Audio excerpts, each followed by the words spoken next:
Good evening. I'm glad to be here. And in the course of our research about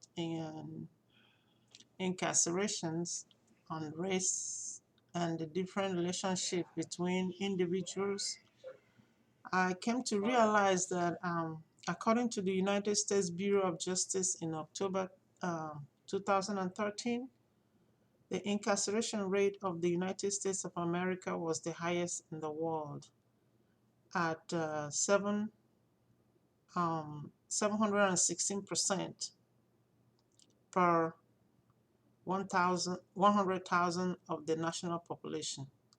While the United States represents about 4.4% of the world's population, it houses around 22% of the world prisoners. Since 2002, the United States has been the highest incarceration rate in the world. Men make up 90% of prison and local jail population, and they have an imprisonment rate 14 times higher than the rate for women. Incarceration rates are highest for those in their 20s and early 30s. Prisoners also tend to be less educated. The average state prisoner has a 10th grade education, and about 70% have not completed high school. Incarceration rates are significantly higher for blacks and Latinos than the white, where individuals, due to their inability to earn good education, are classified as poor and treated as the minority. The justification for punishment,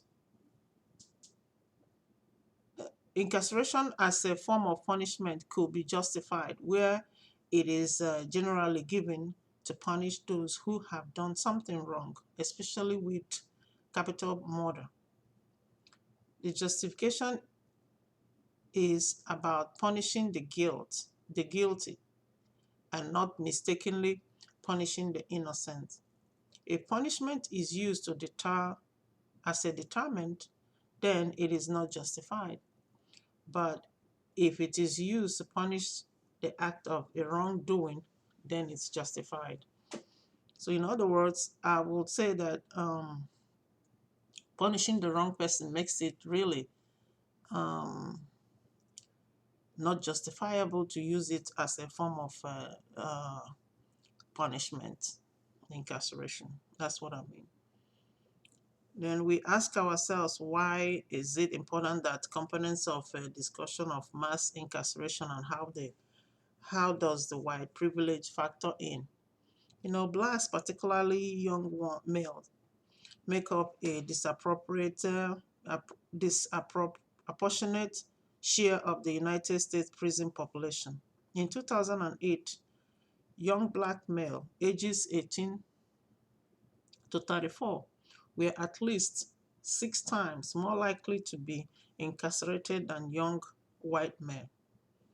The slim economic opportunities and turbulent living condition of the young disadvantaged black men may lead them to crime. The imperfection in policing the communities and inability of black or minority families to post bonds play a significant role in male incarcerations. The majority of white lives in more stable communities and they are less policed. Race has been an issue in the United States, an ongoing conversation calling for fairness and equal treatment for all.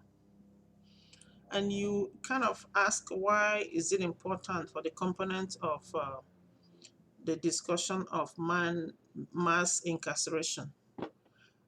From my research, I found out that in 1990, men,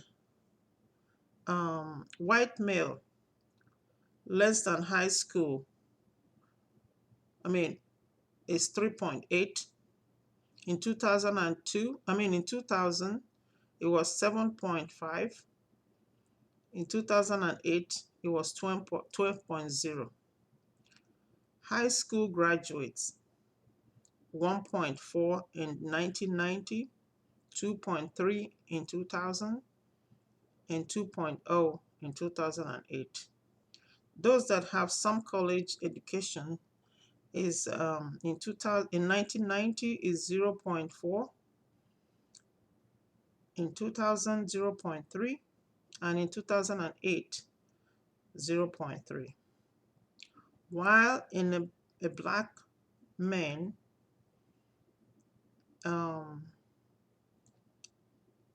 they are less likely to have lower higher school grades, which is less than high school is 19.6 in 1990. In 2000 is 30.2%. In 2008 it was 37.2, which makes it increasingly higher for them to not even complete their education. Then the high school, those that are high school graduates, was in 1990 was 7.1, in 2000 was 11.7, and 2008 was 9.1. There is a decrease from the previous year. Those that have some college education in 1990 was 2.9, in 2000 2.1, and in 2008 2.1. So from the above chart, education continues to be a major factor that determines the rate for male incarceration and poverty, which could lead one to finding alternate source of living like dealing in drugs, burglary, or organized crimes. So in other words, it makes it more harder for them to even see the light of the day other than being in the jail or incarcerated. And then you ask, should we continue to utilize incarceration as our go-to form of punishment in the United States? And why should we do so? I'm of the opinion that we should not utilize incarceration as a form of punishment in the United States. When incarceration is used as a primary means of criminal punishment, that drastically increases the number of individuals that are placed in the system as criminals with little regard for the circumstances that put them into it. When these individuals are released from incarceration, they face the social stigma of being convicts and often have difficulty returning to the society outside of prison. This often leads released individuals to become repeat offenders, landing them another prison sentence, kind of revolving system, because they cannot find something to do.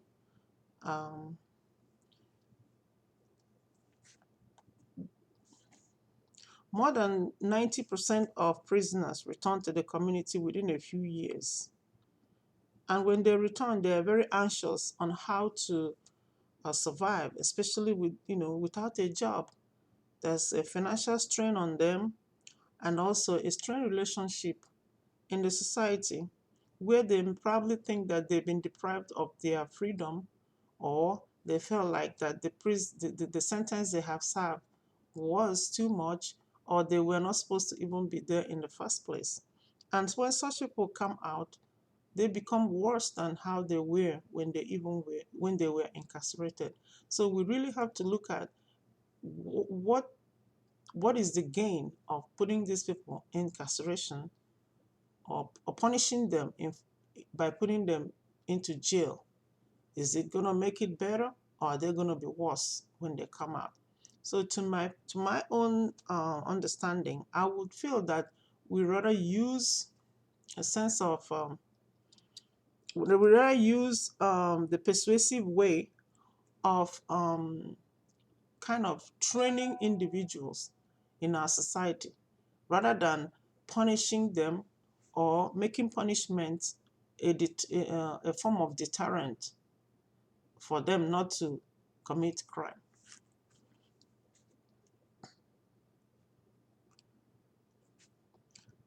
Also, one of the reasons why I wouldn't want us to use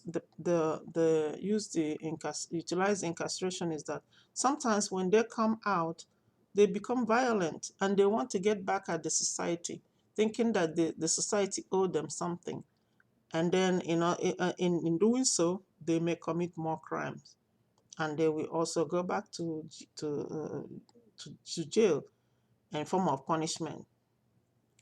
So I would think that when people are dangerous to themselves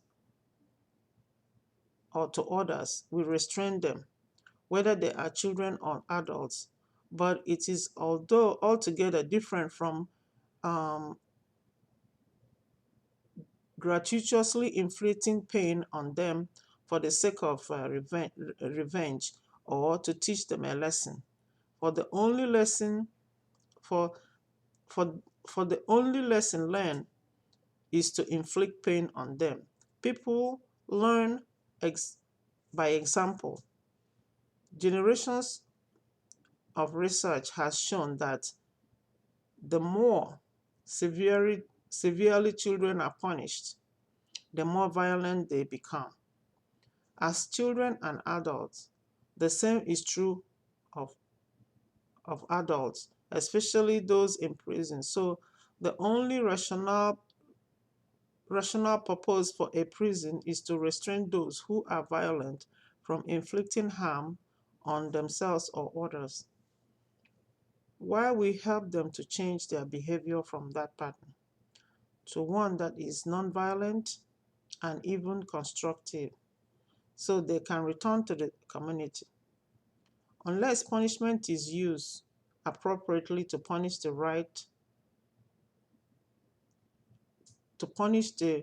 the, the, the wrongdoings, there may be justification. But if it is used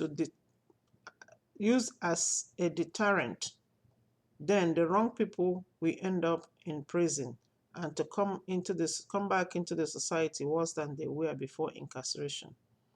Conformity with norms should be a persuasive nature and not a forceful one.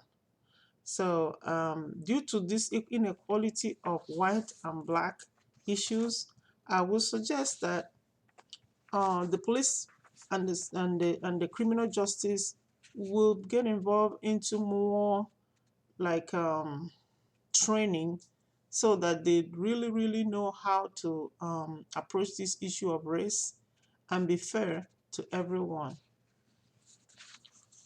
And I have my my cited works, and I hope you all enjoyed my lecture. Thank you very much.